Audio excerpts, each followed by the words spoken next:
The 53rd presidential election took place on November 5th, 1916. Over in Europe, it pretty much seemed like the end of the world. Quite literally, the entire continent was destroying itself. Millions were mobilized and millions were dying in what later became known as World War One. How horrifying was World War One? Well, the Battle of Verdun, which was still going on by election day, had been going on since February with no end in sight. Just in this one battle, hundreds of thousands of soldiers had died after an American ocean liner in 1915 were carrying Americans sunken by a British ocean liner. In 1916, many called for to fight with the British. At the same time, the Mexican Revolution was happening to the south, and people didn't know what was going to happen with their government there. It was truly a scary time, but most Americans thought the United States should just be neutral. Let's just mind our own business, alright? Anyway, President Woodrow Wilson and Vice President Thomas Marshall were easily renowned for the Democratic nomination, mostly because they had kept the country neutral.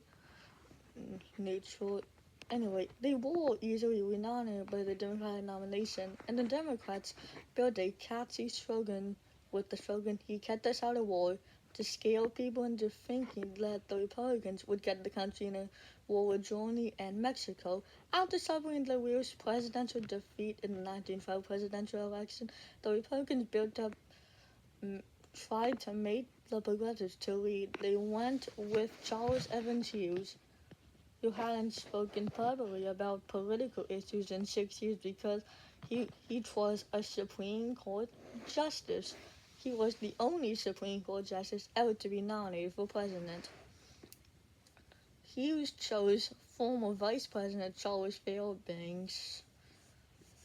The Progressive Party tried to re-nominate Teddy Roosevelt, but he turned the Progressive Party down, saying he did not want to throw the nominee to the Democrats. And now that Teddy just really wanted to see Wilson out of there, he endorsed Hughes, and many progressives followed his lead.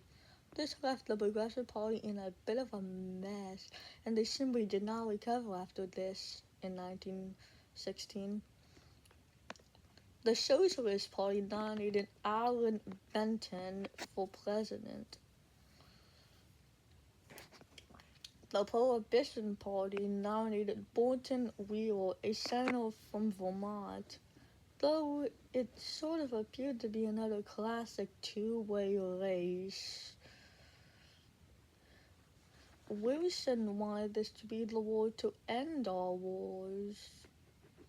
If the United States entered the war, Hughes just wanted the United States to just stay neutral and then to be ready to fight in the war in case they have to. And here are the results. Woodrow Wilson won re-election bid, becoming the first Democrat to win re-election since Grover Cleveland, and becoming the last Democrat to win re-election until Franklin Roosevelt. It was pretty close though.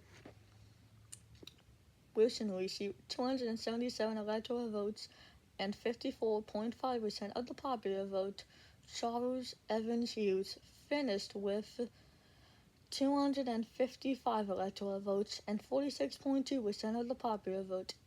Hughes probably failed to lose the election because he failed to get all of the progressives to come back to the Republicans. But the progressives didn't come back to the Republicans. In third place, Alan Benton with 2.2% of the popular vote. In third, Bolton Wheeler with 0.1%. In fact, this election was not counted for several days because everyone was waiting on California to deliver their results. Wilson won California, but only by 37,000 votes. Well, things were looking good for the country. The Democrats weren't that excited for Wilson's promise to keep the country out of war. And Wilson said, I promise we'll keep you out of war, he said.